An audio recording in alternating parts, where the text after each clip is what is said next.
So hi, everybody. Good morning. Sorry for the small delay, but we're still on time because I was only supposed to come at 10.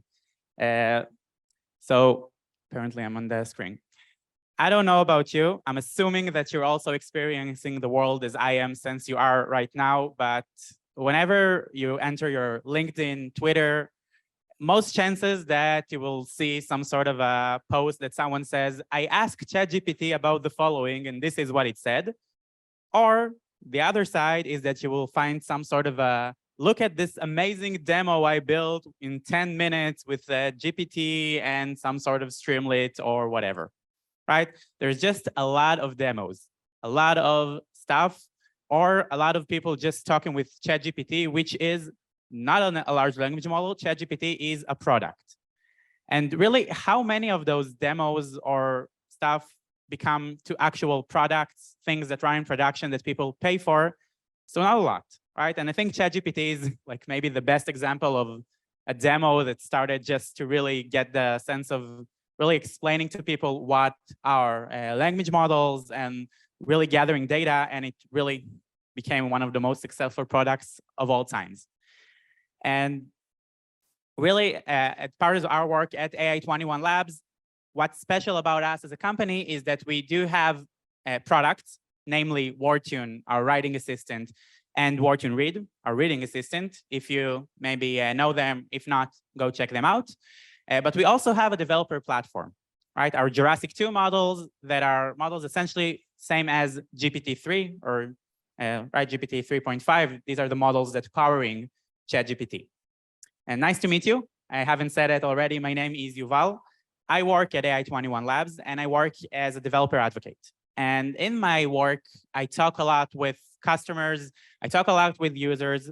I see the common mistakes that people are doing, right? Things that you may think to yourself, well, this is very basic, right? Nobody will probably mistake here, or this is something that should be a bit obvious if you even know that.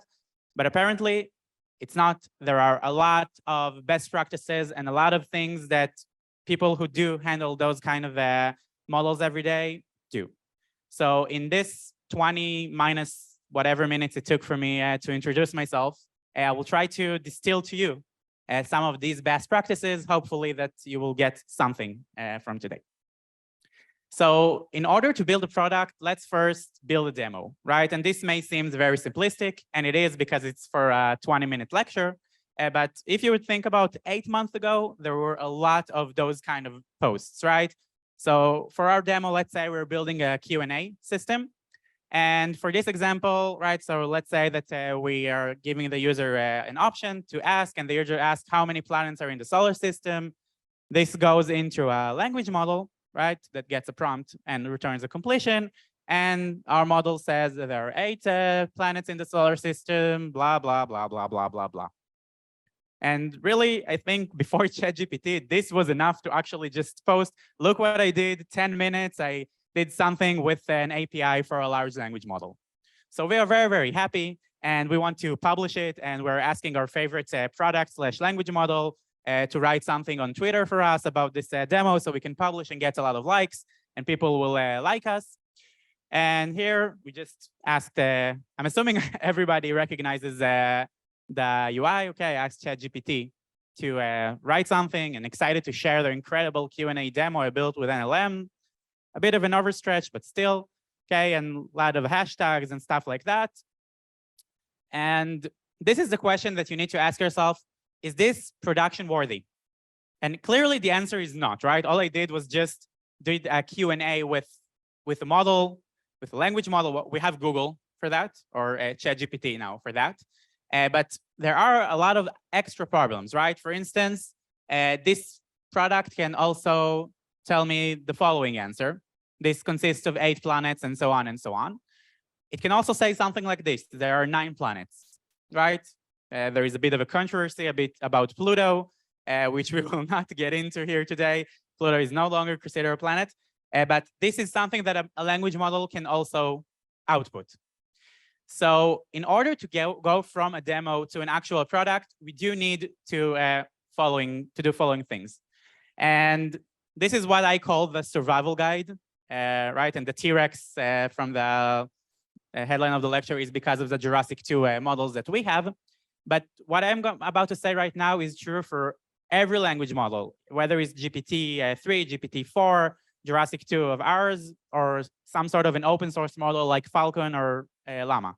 Okay, this is true for all of them. And it really starts with what we call the product algo fit, right? Because the algorithms currently exist. We have them, right? We can do a question answering rather easily or any other NLP task. But you need to think about what do your users want? What will they, what will people pay for, right? And today for question answering, I think that the hardest thing is what a lot of people refer to as ChatGPT on my data, where a lot of companies just want to use their own database and ask questions about them solely. Okay, so this is something that you should understand. You should be able to say, I want this to be the product. This is what people will pay for, and this is what I want the output to look like, not just ask the model and hope that, right, it will answer the same way you expect it to. You really want the people to come and pay for that product. Number two is that you need to know the constraints. And really, this is, I think, the main differentiator between the academy or nice demos is that when you're working in production, right, you can't just send API call to your favorite large language model. And really, a lot of the things now about language model is that the bigger the model, the larger the quality. It's not 100% yet accurate, but it's still like a good rule of thumb. And sometimes you can't really use all the large language models all the time. Sometimes you need a smaller model in order to go with unit economics, in order to actually get something that people will pay for. So all of these combined really gets us to understand that what we need to do is to get the most out of what we have. If we have a smaller model that its quality of everything is less good maybe, then what we need to do is to work with it and get the best out of it. And namely, what I'm going to focus from here until the end of my 15 minutes is the prompting best practices, okay? How to get the model to work better, okay, with all the information that I have. So let's see what we see here. And throughout this entire lecture, we will see screenshots from our playground, which is just a no-code environment to interact with language models. And for this question, describe the Earth, the shape of the Earth. What we want to do is, okay, what will be the answer in this case? And of course, I pressed on the wrong one. And the Earth is a sphere. Now, is this answer good? Is this answer bad? The answer is it depends. And here is the first nice best practice is that what you need to do is to figure out how to prompt the best. And for that, we need to understand that the model, it works. Currently, this model is not connected to any outsource information. Okay, it works solely on its own information. So it contains a lot of data, right? It's pre-trained on massive amounts of data. And you can think about the fact that it saw a lot of examples for these type of questions, but sometimes, kindergarten answer this question, and sometimes researchers answer this question, and sometimes flat earthers answer this question.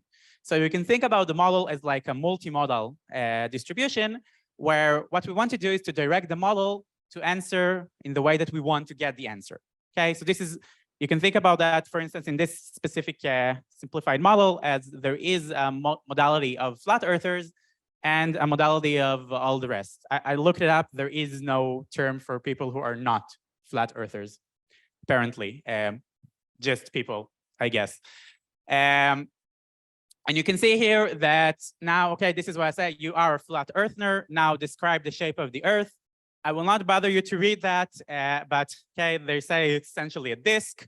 Whereas if I want something which is a bit more, I don't know, a bit more academic and a bit more professional, I can say to the model, you're a distinguished researcher who likes to provide explanations, well, that was close, thorough explanations to any scientific question. And if you will read this, you will see the answer here is that it's not really a sphere. It's like a sphere, but more flattened on the poles.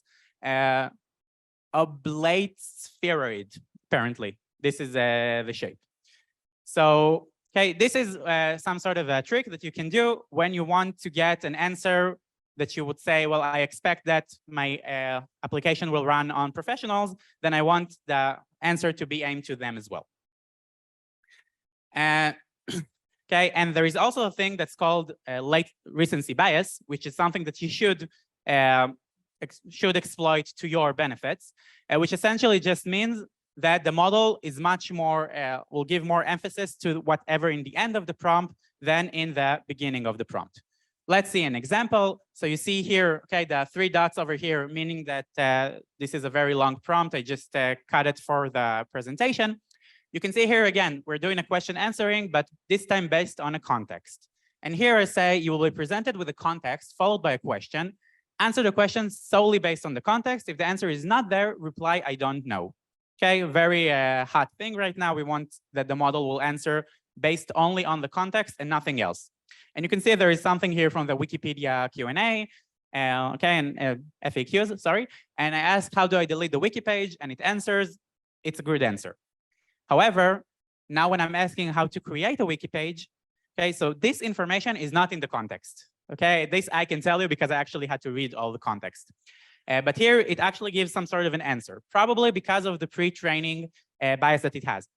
So what we want to do is to make the model really follow this instruction. So we can just put this instruction at the end. Okay, so we're seeing exactly the same prompt, except the instruction is now in the end instead of the beginning. And here you can see that for the question, how can I create a wiki page? It said, I don't know, okay, because of the recency bias. But up until now, we only talked about instruction models. And sometimes they're just not good enough, okay? Sometimes you do need to give your model some examples, okay? Either with few-shot prompting, where inside of the prompt itself, we present the model several examples, or with fine-tuning. And obviously, because of time, I will probably more talk about few-shot, but it's also something you can generalize pretty easily to fine-tuning.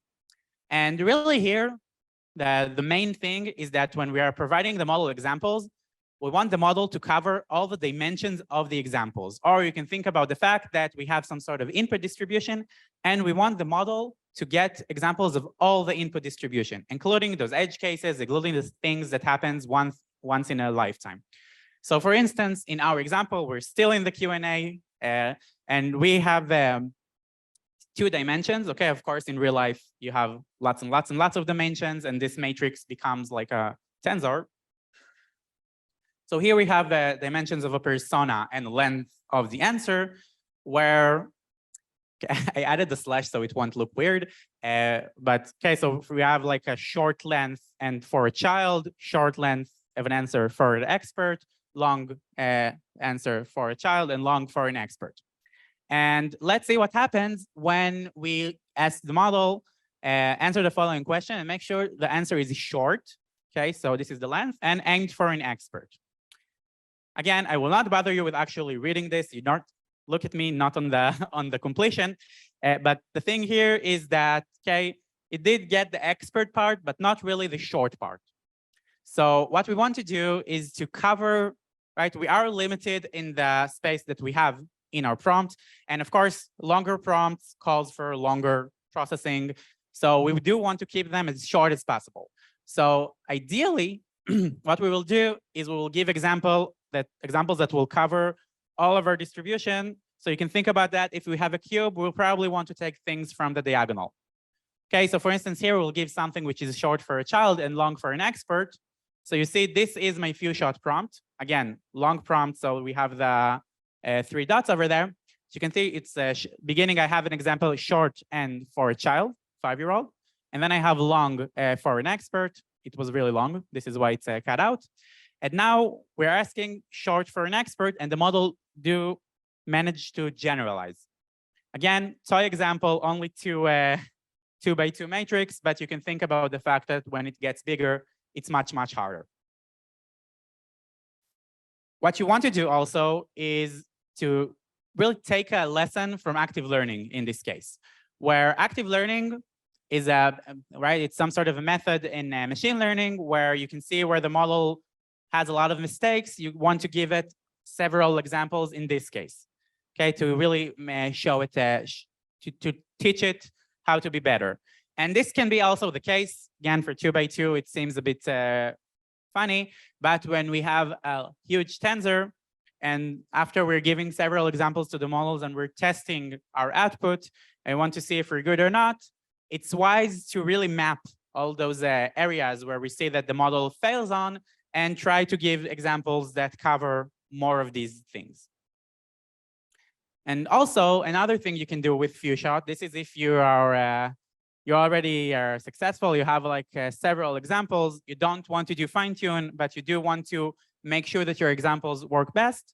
Okay, so it's a bit same in the recency bias, whereas the model itself has a bias for the prompt, right? This is what really makes it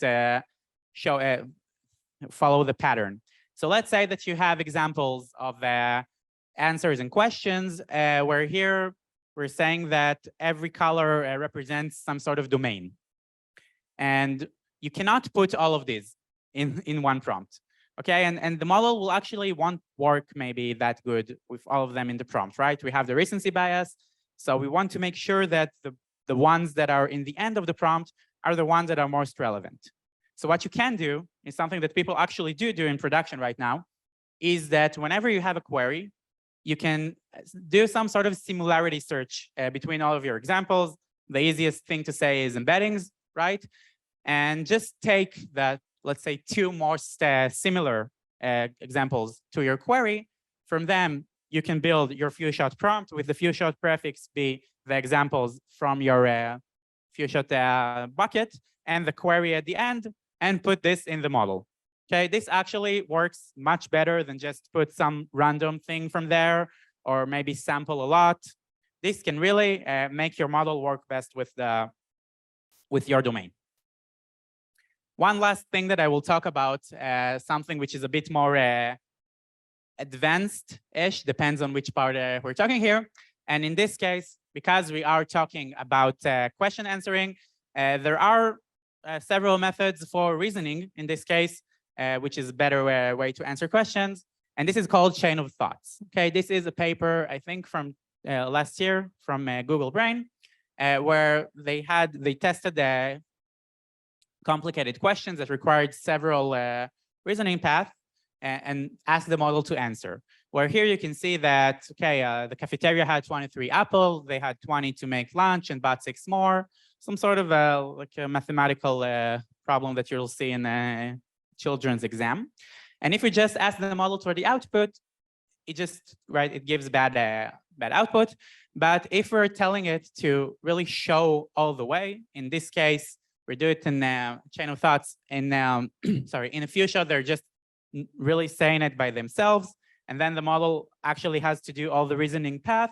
Then it works better. And they showed also that in instruction, you can use some sort of expressions at the end, like let's take it step by step or something like that to make the model work better. This is actually right, something that already happens in models. So today, in most of the instruct version of the language models, you don't even have to say, let's think it step by step. The model somehow, because of the way it was trained, the model recognizes that this happened. This is a complicated question. And you can see here, by just asking the question, it already does all the reasoning path. Okay, so this is something that can work really nice. And newer paper, same authors in Google Brain, right now in iClear 2023, it's published. They showed that even one chain of thoughts, let's say, is not enough. And a lot of the times they can make mistakes on the way. So what you want to do is to use some sort of ensemble method where it's inspired by some sort of a principle from logic, where if the answer is correct, there are many ways maybe to prove it, right? But if you will do everything right, you will always get to the best place at the end. So what they do here is essentially they're just running it a lot of times with this chain of thoughts and then take the majority win. But again, this is something that we need to remember. This is an academy paper. This works well if accuracy is something which is really important to you, but right, think about how many runs do you have to do and how much does each run cost you. So like this is probably nowhere in production right now because of the unit economics. It's not true to say that it will never be. It just really depends on what will be the costs, and probably everything will be much cheaper in the future. So let's just cover it very, very quickly. So again, everything here are things that every sentence here can be a lecture of itself, but really the clear product vision or finding your product alvo fit, I would say, is a very, very important part, and something that a lot of us really neglect. Make sure the constraints that you know them, that the unit economics are there, because otherwise you're not making any money and your product will not live long. And get the most out of your resources. Okay, I just covered several prompting best practices. There are many more, and okay, this is true for fine-tuning as well. So thank you. I had a lot of fun. I hope that you did too. I'm here all day. I'm available on LinkedIn. I'm available on Twitter. There are also people here from A121 if you want to consult about anything language model related. Thank you.